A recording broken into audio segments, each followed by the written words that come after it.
Na tayo sa topic natin ngayon. Ang ating topic sa araw na ito ay kung paano ba makakapag-raise ng funds sa ating negosyo na itatayo dahil mahirap magsimula ng negosyo kapag wala tayong budget. Kailangan natin ng tinatawag na investors at kung sino-sino ba talaga sila.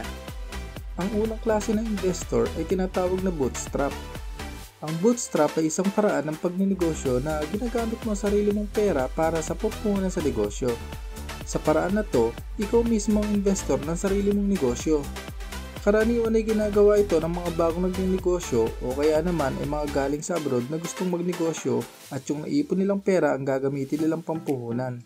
Maganda din naman itong gawin. Kaya lang, kung ikaw ay wala pang experience sa pagnenegosyo, malaki ang chance na ito ay malugi at baka kupusin pa ang pampuhunan mo at pagkatapos ay magsasara na ang negosyo mo dahil wala ka ng pampuhunan. In short, mababankrupt ang negosyo mo. Kung ako ang tatanungin, hindi ko i-recommend ang paraan na to dahil mahirap itaya ang hard-earned money na pinagpaguran natin sa mahabang panahon. Pero ang ibang negosyante naman ay nire-recommend nila ito. Siguro, depende sa magnenegosyo. Basta, palagi nating tatandaan na may risk ang pagnenegosyo kaya mas maganda na aralin natin mabuti ang itatayo nating negosyo bago natin ito simulan. Mas maganda na kabisado mo na ang itatayo mong negosyo para mamitigate mo ang risk na maaaring mangyari in the future. Ang ikalawang paraan ng pagre-raise ng funds sa negosyo ay ang pag-utang sa bangko. Ito ay tinatawag nating banks and credit cards. Ito din ang tinatawag na good debt ng ibang negosyante dahil ang pera ay ginagamit mo sa negosyo o kung paano mo ito palalaguin. Kung ikaw ay nagkakaproblema sa bootstrap, dahil nalugi ang iyong negosyo, isa sa pumapasok sa isip mo ay mangutang sa bangko para maituloy mo ang sinimulan mong negosyo.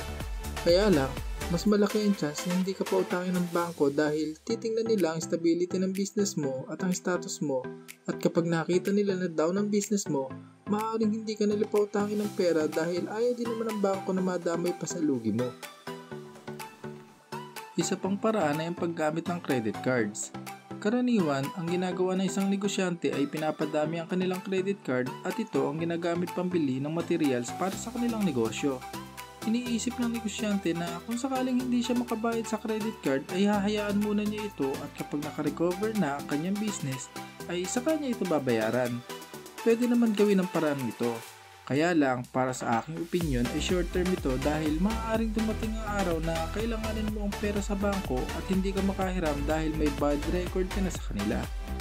Pwede ka naman gumamit ng credit card, pero dapat ay lagyan din natin ang plano kung paano ito mababayaran ng negosyo mo at hindi ng sarili mong pera. Kumbaga, i-reserve mo na lang ang sarili mong pera kapag hindi na kaya magbayad ng negosyo mo. Sa ganitong paraan ay napapractice na tayo sa paghawak ng pera at kung paano ito papaikutin sa ating negosyo. Ang susunod na paraan ng pagre-raise ng pera ay tinatawag na crowdfunding. Sa parang ito, ang ginagawa mong investor ay ang mga in-invite mo na dumalo sa isang event na ikaw ang nag-organize para i-present ang iyong negosyo.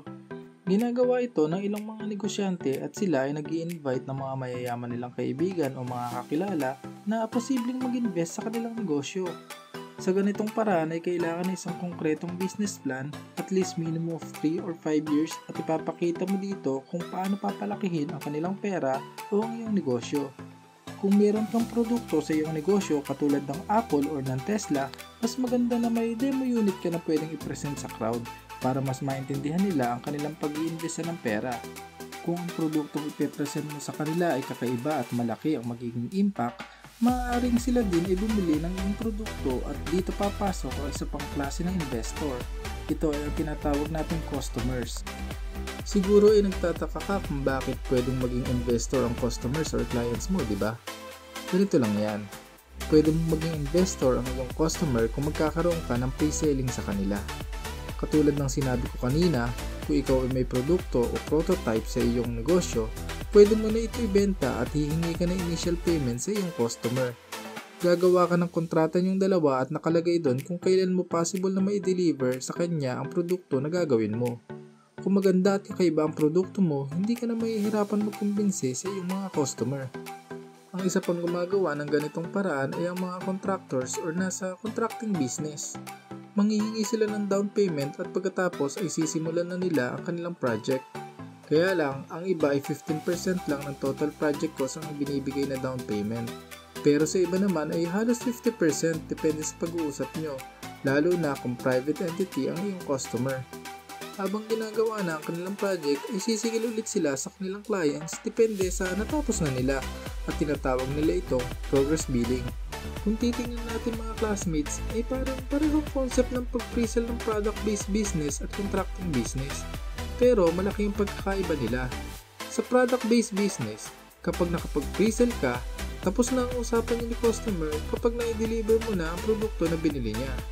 Pero sa contracting business, iisipin mo pa ang pag-mobilize mo ng mga tauhan mo dahil meron kayong gagawin na project. Ito ay dahil sa services na gagawin mo, unlike dun sa isa na isusupply mo lang. Ayos? Sana inaunawaan nyo ang pagkakaiba ng dalawa at kung sakaling hindi pa din klaro ay mag-comment lang kayo sa comment section natin sa ibaba at baka matulungan tayo na iba pa nating classmates tungkol sa pagpapaliwanag dito. Ang ikalimang klase ng pagre-raise ng funds ay ang paghahanap ng tinatawag na angel investors.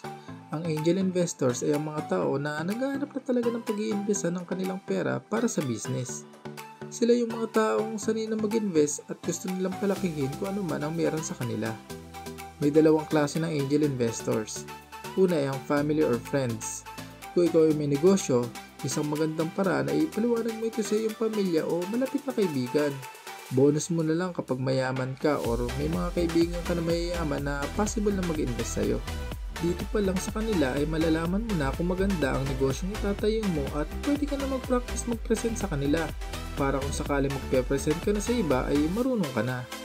Ang ikalawa naman ay tinatawag na cold market o ang pagkumbinsi mo sa isang mayaman na hindi mo kakilala o kapapakilala pa lang sa'yo na iyong kaibigan. Sa pagpe-present sa isang angel investor, kailangan ng maayos na business plan at kabisadong-kabisado mo na ang iyong negosyo o ang iyong itatayong negosyo. Dapat ay maipaliwanag mo sa kanila kung paano kikita ang kanilang pera at alam mo kung paano ito gagawin dahil kung ikaw mismo ay hindi mo ito alam at parang may doubt ka sa negosyo mo, hindi mo sila makukumbinsi at hindi mo sila mapag-i-invest sa iyong negosyo. At dahil hindi mo kaibigan o kakikilala mo pa lang sa isang cold angel investor ay wala siyang pakialam sa nararamdaman mo kung ikaw ay nahihirapan o nalulugi na sa iyong negosyo. Basta ang habol lang niya ay maibalik mo ang kanyang pera na ininvest sa iyo for 3 or 5 years. Masarap makakita ng angel investors kung nag-ooperate ka na ng business mo ng 2 o 3 taon. Kabisadong-kabisado mo na ito at wala kang bad record sa bangko. Kapag naipaliwanag mo ng mabuti sa isang angel investor kung paano siya kikita sa iyong negosyo, ay siguradong biglang magbo-boom ang iyong negosyo once na sila ay nag-invest na sa iyo. Ang ika-6 na paraan sa pagre-raise ng fund ay ang paghanap ng isang venture capitalist. Ang mga venture capitalists ay ang mga big-time investors. Sila ay mga taong matagal na nagninegosyo at kabisadong-kabisado na nila kung paano mag-invest sa isang company. Hindi sila basta-basta nag-i-invest sa isang negosyo lalo na kung alam nila na maliit lang ang magiging kita nila dito. Sila ay mga dating angel investors na lumaki ang kita at hindi na sila sanay sa maliit na kitaan. Sila yung tipo ng investor na tumitingin ng long term o gusto nila sa ininvest nila ay 5 to 10 years at kikita ng malaki. Hindi sila yung tipo ng investor na basta kumikita lang. Kung ang ininvest nilang pera sa iyo ay kumita lang ng maliit sa loob ng 5 to 10 years ay maaaring hindi sila masatisfy sa investment nila at hindi na ulit sila mag-i-invest sa negosyo mo. Tinitingnan din ng isang venture capitalist kung coachable ba ang CEO ng isang company. Kaya kung ikaw ay may kausap na isang venture capitalist, kailangan na alam mo ang mga katangian ng isang mahusay na CEO. Kung gusto niyo pag-usapan ang mga katangian ng isang mahusay na CEO ay pwede niyo i-comment sa comment section sa ibaba ang The Great CEO para magawa natin ito ng separate video. Anyway, balik tayo sa ating topic. Tinitingnan din ng isang venture capitalist ang inyong team kung ito ba ay matatag.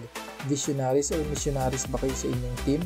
Talented ba ang mga key personnel mo sa company or may experience na ba ang team mo sa negosyo na ginagawa nyo? Dito pa lang ay malalaman na ng venture capitalist kung maganda ba o hindi ang mag-invest sa iyong negosyo. Ano, ayos ba mga classmate? Sana ay may natutunan kayo ngayon sa ating video at ito ay magamit nyo sa inyong mga negosyo. Madami pa tayong gagawing video at iba't ibang uri ng negosyo na pwedeng magpabago sa ating buhay. Sabi nga sa isang quotation, in every family, there's one person who breaks the chain of poverty. Be that person. Kaya wag tayo susuko at palagi natin ipanalangin kay Lord ang mga gagawin natin. O paano? Hanggang dito na lang muna at kita-kita ulit tayo sa next video natin.